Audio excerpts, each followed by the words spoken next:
Bonjour à tous, je suis Thierry Lominet en direct de Cebu aux Philippines et je suis graphiste. Ravi de vous revoir. Alors le thème d'aujourd'hui c'est créateur d'entreprise, quel est votre budget communication? Ça y est, c'est décidé, vous allez monter votre boîte et enfin vous allez être indépendant. C'est une très bonne nouvelle. J'imagine que votre business plan est au point, que les banques sont prêtes à vous accueillir à bras ouverts. Oui, je sais, c'est compliqué avec ces gens-là.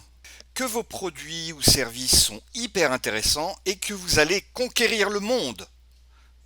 Bon, dans un premier temps, on va être raisonnable. La boîte démarre, on n'a pas beaucoup de marge de manœuvre et surtout en France, les charges sont très importantes.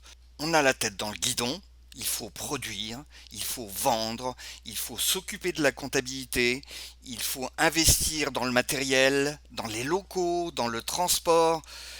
Très vite, on se rend compte que le budget global est limité et qu'il faut faire attention à tout.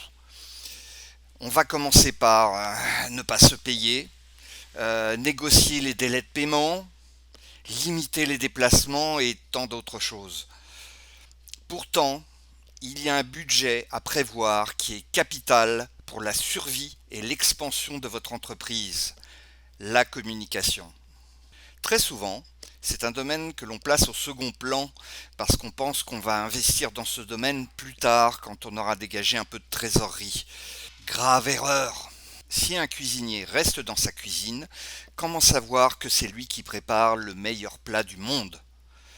En fait, le budget communication devrait d'ores et déjà faire partie intégrante de votre business plan.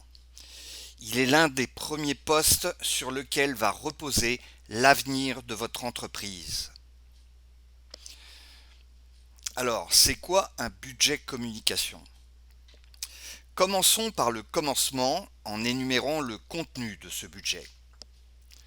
Premièrement, la stratégie de communication. Essentiellement de la réflexion et du temps, donc de l'argent. C'est en fait votre plan de travail dans la durée en matière de communication. Cela comprend bien sûr la définition de l'axe de communication que vous envisagez, le rétro-planning des opérations et la comparaison avec la concurrence comme le benchmarking. L'image de marque, c'est ce qui vous identifie. Votre nom, votre logo, votre design, votre enseigne, votre site internet, votre plaquette générale et plus globalement votre charte graphique. Les outils de communication ponctuelle. Support dédié à des prestations spécifiques, par exemple un flyer promotionnel, une publicité, un dossier de presse, un contenu de réseaux sociaux, le référencement. Quel budget?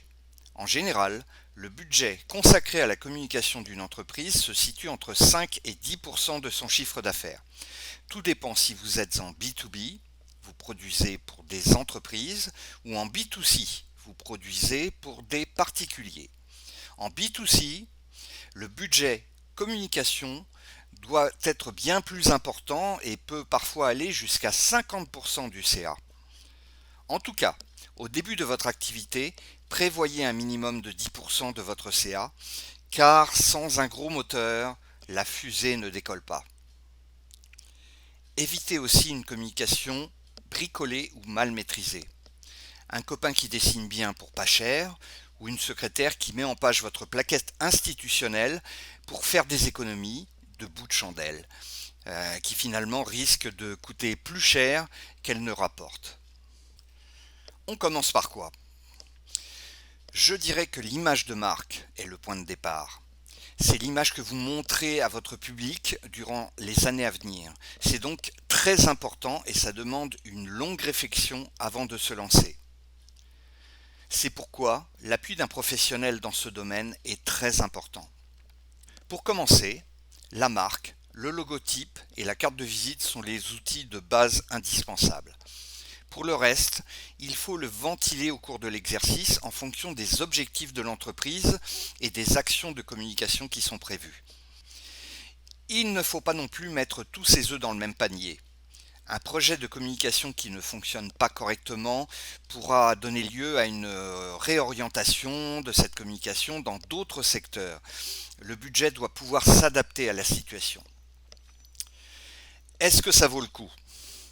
En tant que graphiste et chef d'entreprise, je vous dirais que oui, forcément.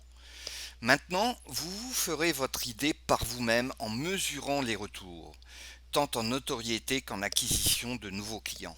Il n'y a pas de règle absolue, tout dépend du marché, de la situation économique, de la qualité de l'offre et des opportunités.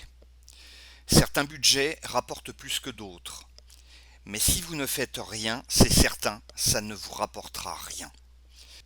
En tout cas, installer une image de marque, c'est montrer que vous êtes professionnel et c'est un signe important pour votre client. Voilà pour ce nouveau sujet, j'espère que ça vous aidera. Vos questions et vos commentaires sont bien sûr les bienvenus.